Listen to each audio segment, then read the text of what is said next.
চতুর্থীতেই পুজো বুডে কলকাতা থেকে জেলা। কলকাতার পুজোর প্যান্ডেলে দর্শনার্থীদের ভিড় যেমন নজরে আসছে, আর একই ছবি জেলাগুলোতেও। পুজোয় মাতোয়ারা গোটা বাংলা। কলকাতা থেকে জেলা, মণ্ডপে মণ্ডপে মানুষের ঢল, খাওয়া দাওয়া, আড্ডা, শারদীয়ার আমেজে আম বাঙালি।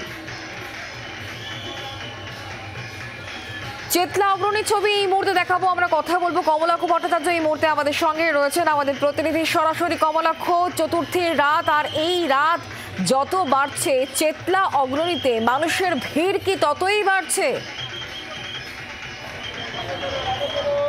একেবারেই, তার কারণ মাঝরাতে কেউ যদি সন্ধ্যারতি দেখতে চায় বা গঙ্গা আরতি দেখতে চান, তাহলে এই পুজোর আবহে তাকে আসতেই হবে চেতলা অগ্রণীতে। এই মুহূর্তে চলছে সেই আরতি এবং এই মণ্ডপ এই মুহূর্তে প্রদক্ষিণ করছেন ববি হাকিম রয়েছেন, তার সঙ্গে রয়েছেন ডেরেক ও ব্রায়ান, তারা এই মুহূর্তে মণ্ডপে রয়েছেন।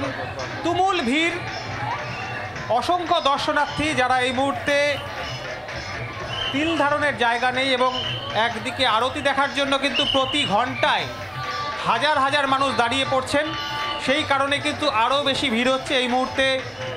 সেলিব্রিটি দর্শনার্থী থেকে শুরু করে পুলিশের শীর্ষ কর্তারা তাদের পা রয়েছে এই চেতলা অগ্রণীতে। তার কারণ অত্যন্ত গুরুত্বপূর্ণ পুজো এবং শহর কলকাতার অত্যন্ত নামী পুজো, 32 বছরের পুজো, এবং তার সঙ্গে সঙ্গে যেহেতু এই মুহূর্তে এই প্রতীকী গঙ্গা দূষণ এবারের থিম, প্রতীকী গঙ্গা, এবং তার সঙ্গে সঙ্গে ক্রমাগত প্রতি ঘন্টায় গঙ্গারতি চলছে, সেই কারণে কিন্তু বিশেষ আকর্ষণ। বাঁদিকে রয়েছে দর্শনার্থীরা কিভাবে ঢুকছে, তুমুল ভিড় ঠেলে মানুষের চতুর্থীর রাতে কি পরিমাণ মানুষ আশ্রে পড়ছে এই শহর কলকাতার অত্যন্ত জনপ্রিয় পুজোতে, সেই ছবি এই মুহূর্তে দেখানোর চেষ্টা করছি। তুমি দেখছো অগণিত মানুষ, মূলত শহর এবং শহরতলির মানুষ এই মুহূর্তে চেতলা অগ্রণীতে রয়েছেন, এবং গ্রামাঞ্চলের মানুষ কিন্তু এখনো পর্যন্ত সেই অর্থে শহরের পুজো দেখার জন্য ভিড় করেননি। কিন্তু আমরা দেখতে পাচ্ছি মূলত শহরের মানুষজন কিন্তু ইতিমধ্যেই তৃতীয়া এবং চতুর্থীর রাতে তারা কিন্তু ভিড় করেছেন। আরও একবার দেখাবো এই মুহূর্তে যে দৃশ্য দেখবার জন্য অগণিত মানুষের ভিড়। গঙ্গারতি মাঝ রাতে যখন ইচ্ছা তখন এই চেতলা অগ্রণীতে পা দিলেই কিন্তু এই গঙ্গারতির অদ্ভুত দৃশ্য, যেখানে প্রতীকী গঙ্গা তৈরি করা হয়েছে, গঙ্গার উপর দিয়ে, ব্রিজের উপর দিয়ে মানুষ তারা হেঁটে যাচ্ছেন, এবং যাত্রা পথে তারা 32 বছরের এই পুরনো পুজো এবং কলকাতার থিম পুজোর ইতিহাসে বিগত কয়েক বছর ধরে একেবারে সুপরিচিত হয়ে ওঠা চেতলা অগ্রণীর এই সুবিশাল মণ্ডপ, চতুর্দিক ঘেরা এই যে মণ্ডপ, যেখানে গঙ্গার উৎপত্তি স্থল থেকে একেবারে মোহনা পর্যন্ত গঙ্গার যাত্রা পথে, প্রবাহ পথে যে মন্দিরগুলি রয়েছে তার রেপ্লিকা তুলে ধরা হয়েছে, এবং তার সঙ্গে সঙ্গে হরিদ্বার বেনারসের আদলে সেই গঙ্গারতির অপরূপ দৃশ্য। কমলাক্ষ, যারা আসছেন দূর দূরান্ত থেকে, মূলত শহর কলকাতা বা কলকাতা লাগোয়ার মানুষজন, তারাই মূলত যখন ভিড় করছেন, কিসের টানে চেতলা অগ্রণীতে প্রত্যেকবার তারা আসছেন? এবারে পুজোর বিশেষ আকর্ষণ কি চেতলা অগ্রণীতে? একেবারে গঙ্গা দেখবার জন্য এবং এই দৃশ্য দেখবার জন্যই কিন্তু মানুষের ভিড়, শহরতলি এবং শহরের মানুষজনের ভিড়। গ্রামাঞ্চলের মানুষ কিন্তু সেই অর্থে আমরা দেখিনি, এবং তোমাকে দেখাবো আরও একবার মিন্টুর ক্যামেরার মাধ্যমে এই চতুর্দিকে, যেদিকে ডান দিক থেকে বাদিক যেদিকে চোখ পড়বে, গরমে ঘামতে ঘামতে মানুষ এগিয়ে চলেছেন, এবং এই দৃশ্য দেখবার জন্য কিন্তু বিভিন্ন জায়গা থেকে মানুষের ভিড়। আমরা একটু দেখার চেষ্টা করব, কথা বলারও চেষ্টা করব। কোথা থেকে আসছেন আপনারা? बेंगोली नहीं आती मुझे, सॉरी, बांग्ला नहीं आती। दिल्ली से आए हम लोग, दिल्ली। कैसा लग रहा है? बहुत अच्छा लग रहा है, बट कुछ दिख नहीं रहा है, बट बहुत अच्छा लग रहा है। कोलकाता का पूजा, इतना भीड़, पहला पंडाल है, बहुत अच्छा लग रहा है आके। দেখতে পাচ্ছ দিল্লি থেকে এসেছেন দর্শনার্থীরা, এবং তারা রীতিমতো দাঁড়িয়ে দাঁড়িয়ে উপভোগ করছেন এই তুমুল ভিড়।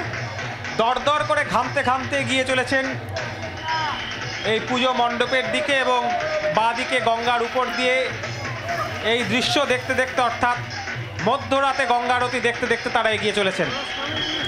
কমলাক্ষ, চতুর্থীতে যদি এতটা ভিড় হয়, তাহলে পুজোর তো এখনো শুরুই হয়নি সেই অর্থে।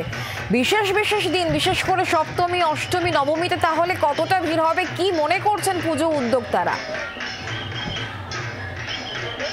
একেবারেই, সেটাই কিন্তু সবচাইতে বড় প্রশ্ন, যে চতুর্থীতেই যদি এই ভিড় হয়, যে ভিড় সামাল দিতে লালবাজারের শীর্ষ পুলিশ কর্তারা রয়েছেন মন্ত্রী, রয়েছেন পুজো উদ্যোক্তারা, তারা কিন্তু কার্যত সামাল দিতে পারছেন না। এই তুমুল ভিড় সামলানো সত্যিই কঠিন। আমাদের পক্ষেও এই জায়গায় দাঁড়িয়ে কাজ করা সত্যিই কঠিন হচ্ছে। তুমি দেখতেই পাচ্ছ মুহুর্মুহু বাঁশি বাজছে, যাতে দ্রুত এই মণ্ডপ থেকে মানুষজন এগিয়ে যেতে পারেন, কিন্তু কোনো রকমের ভাবে কিন্তু মানুষের বিরাম নেই। চতুর্থীতেই এই পরিস্থিতি, এখনও পুজোর আনুষ্ঠানিক সূচনায় কিন্তু হয়নি। আসলে শহরের পুজোর টান, ফেস্টিভ মুডে যেহেতু বাঙালি ঢুকে পড়েছে, পুজোর এবং থিমের পুজোর এই যে অমোঘ আকর্ষণ, সেই আকর্ষণ এড়াতে পারছেন না কেউই।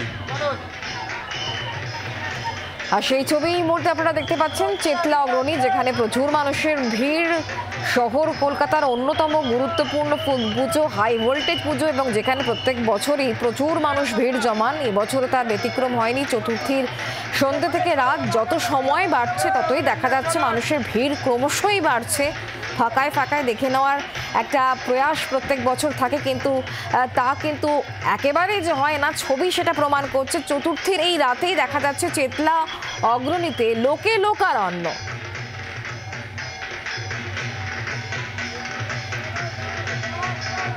এই মুহূর্তে যে ছবি দেখতে পাচ্ছেন চেতলা অগ্রণীতে প্রচুর মানুষের ভিড়, দূর দূরান্ত থেকে প্রচুর মানুষজন আসছেন এই পুজো দেখতে। প্রত্যেক বছর এই পুজো দেখতে বিশেষ করে প্রচুর মানুষ দূর দূরান্ত থেকে আসেন। শুধুমাত্র শহর কলকাতা, এই রাজ্যের মানুষ নন, একেবারে ভিন জায়গা থেকে মানুষ আসছেন। শুধু দিল্লি থেকে চেতলা অগ্রণীর পুজো দেখতে মানুষ চলে এসেছেন একদম চতুর্থীর রাতে। দেখতে পাচ্ছেন বিভিন্ন জায়গার ছবি।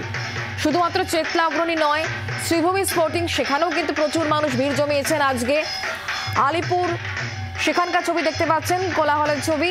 সেই সঙ্গে অবশ্যই থাকছে জেলার ছবি। জেলাতেও কিন্তু একই রকমের ভিড়। শহর কলকাতাকে টেক্কা দিচ্ছে বিশেষ কিছু পুজো রয়েছে সেখানে, যেমন থিমের চমক রয়েছে, প্রতিমার সাজসজ্জা, সেই সঙ্গে আলোর যে রোশনাই, সব কিছু মিলে মিশে এই মুহূর্তে পুরো পুজো মুডে আম জনতা। বাংলার আওয়াজ, বাঙালির আবেগ, জি 24 ঘন্টা।